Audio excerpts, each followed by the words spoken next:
TV. Hey everybody, welcome back to the show. I'm Electrish, and guess who I'll be speaking with on this show?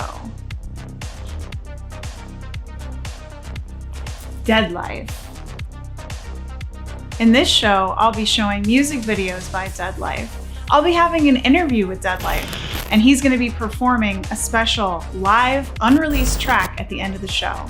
But first, let's hear from the man himself. Here's DEADLIFE. Hey, this is DEADLIFE. You're watching NewRetroWave TV. Let's kick things off with a music video by DEADLIFE. Here is Hard Bitch.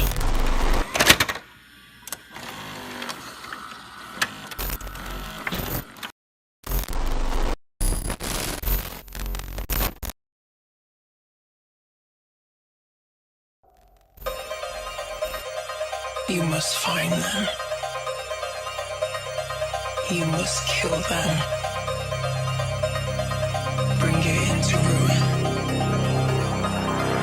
Turn them to dust.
If you're enjoying all the music you're hearing in this show, be sure to visit the links below and hear more great new retrowave artists. Here's a taste from DEADLIFE's newest album, Tortured Waters. This is a visualizer for emotional barrier.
And now I'll be speaking with my special guest, DEADLIFE. Hey, welcome to the show. Nice to meet you. Yo, nice to meet you. I'm sure you get this question quite often, but I was wondering what the story behind the oxymoron for the name DEADLIFE is. Yeah, so the story of DEADLIFE, the name, came from when I was having a pretty rough time.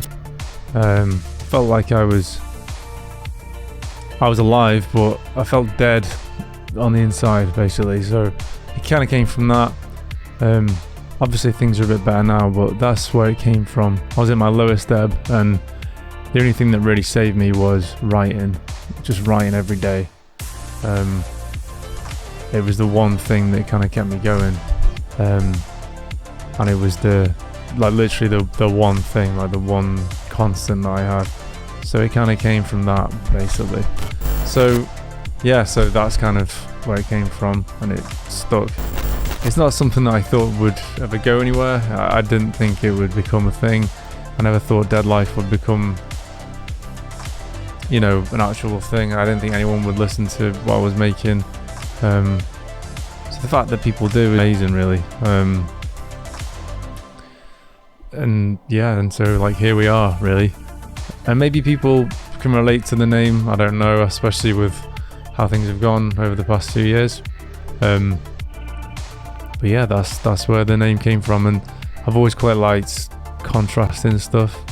So in my songs, I quite like how things will be heavier and they'll go lighter, like things like that. So yeah, it kind of makes sense, Well, first I'd like to tell you that I'm sorry you were going through that state of your life, but I'm very happy that you're doing better now, and we love the music that you've put out throughout the years, so please keep doing it. We're all very big fans. Speaking of your music, with now 10 albums under your belt and numerous collaborations, how many hours would you say that you spend working on music each day? I spend quite a lot of time on music.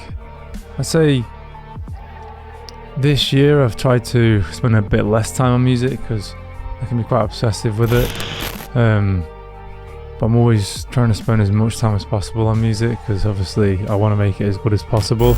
Because the fact people like what I'm doing and have given me so much support means I want to put more into it, because it's I want to give people something even better to listen to. I want to give them something that I want to make something worth their time. That's something that I've always believed in. So I'm always trying to better myself. I think last year I really almost burnt myself out, because I think after I did my 10th album with Tortured Waters, it was it really hit me quite hard, where I was started losing weight and stuff, and and that tends to happen because I'll literally forego everything else in life, and that's just how I am. I think I just overwork, I won't sleep and stuff just to get an album done. And so since December I've tried to chill it a bit. I've just been just doing other things. I've been doing a lot of PvP, that's something that I like doing. I like PvP and stuff. That's just who I am. A bit of a gremlin, really. But I'd say on average though, if I am doing music, it's anywhere between a few hours to 16 hours. I think the most I've done is probably about 24 hours, but if you spend that long, you end up just being tired and writing utter trash. So I try not to spend too long on it, because then I end up just writing the worst stuff and then just waking up later and being like, man, what was I thinking? So I try not to do that. But yeah, I spend an unhealthy amount of time on music, I think. So I am trying to balance it, but that's a lesson I'm probably yet to learn, that I can't spend every waking hour on it, but so yeah, a lot of time. Wow, that's a lot of time. Well, we can tell that you're very ultra focused in your work. It definitely shows in your productions, but don't forget to do those basic necessities like sleep and eat, please. I feel that your sound on the newest album, Tortured Waters, is the perfect blend of light nostalgia married with dark and driving atmospheric synths. So with the smooth symphonies and powerful dark beats, how do you find that perfect balance when you're creating albums like this one and your others? I mean, that's the kind of thing that I like. I like to balance those things, and in other things as well, like in media generally, that's what I like, that's what I'm passionate about. You know, if I'm watching something, if I'm listening to something, the things that I like the most tend to be like that. I quite like the darker side of media,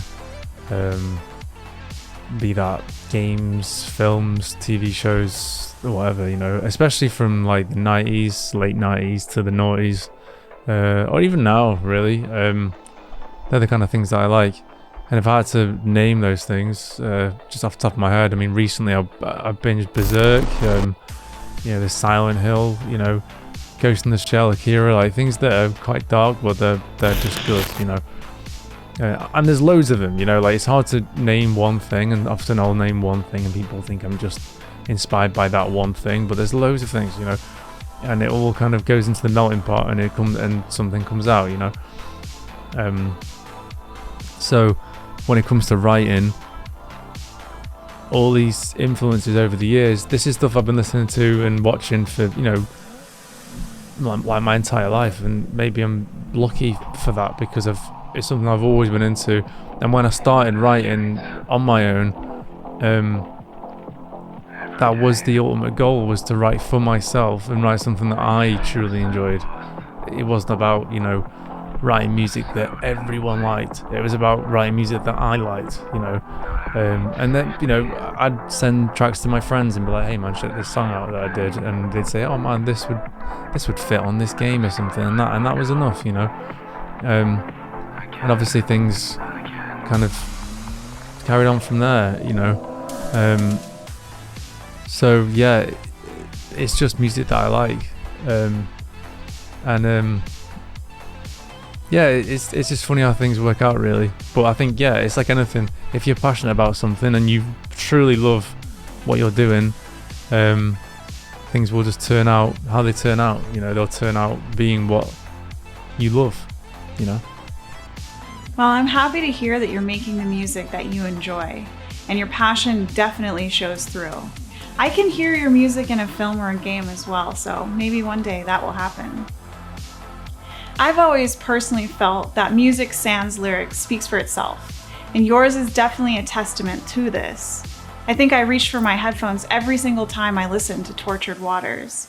So, being a self-taught producer, how are you able to create such intricate and beautiful layers to each of these tracks on the album? Yeah, I mean, for me, most of the music I listen to doesn't have vocals in.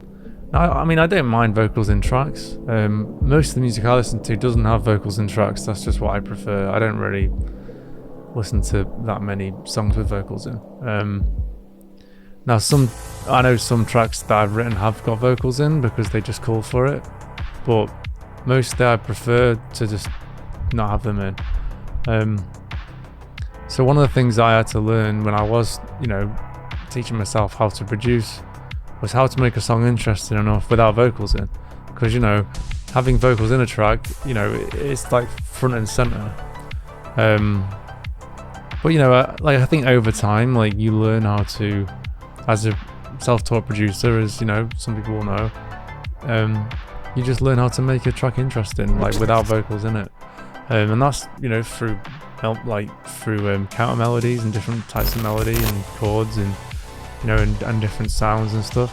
And one of the things that I find interesting, you know, I mean, one of the problems I tend to have is there's so many different notes and melodies and counter melodies and chords and things I want to throw in that often I haven't got room for vocals, you know. It's almost like I want to just keep going with the melodies, man. Like I don't want to, you know, like I've got no room for a vocalist to come in. And I don't know, it's like, because I'm really passionate about instrumental music, like even though sometimes it calls for it, having like a vocalist come in I personally just, you know, like, because I'm into soundtrack music, I'd rather just have the instrumental music, you know. So yeah, it's just a lot of different melodies, you know, just a lot of different melodies, a lot of different ones, and the possibilities are endless because all the notes are right there, you know, and you can do so much with them. And it's just endlessly, like, to me, it's just endlessly fascinating, like the different things you can do with different chords and melodies and sounds and Foley and all different things, you know. I just love that stuff. It's so cool to me. Yes. So like I said, music definitely speaks for itself, and there are so many possibilities, which you definitely show us in your tracks. Thank you so much for speaking with me, and we're looking forward to everything that you're going to be doing with your music. So do you have any final words for the people watching? Yeah, cheerio. It's been cool. The song that I'm going to show you that I'm doing live is called Piercing the Void, and it's basically inspired by inner conflicts. I've watched a lot of, well, I'll say a lot of stuff. I binged watched I think it was Berserk recently. I binge watched Berserk, and I've been getting sweaty in PvP lately. So if you're as sweaty as me and you like getting sweaty in PvP, then hopefully you'll enjoy it. But yeah, there's quite a lot of stuff I do like on the side, so it's a bit different to other stuff I do. But maybe I'll start showing this kind of stuff more. But yeah, hope you enjoy it. Hope you enjoy my unreleased track that I'm doing. So yeah, thanks very much. So now it's time for us all to enjoy an unreleased track called Piercing the Void. Here's a live performance by DEADLIFE.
Thanks for watching this episode of NewRetroWave TV with me, Electrish, and my special guest, DEADLIFE.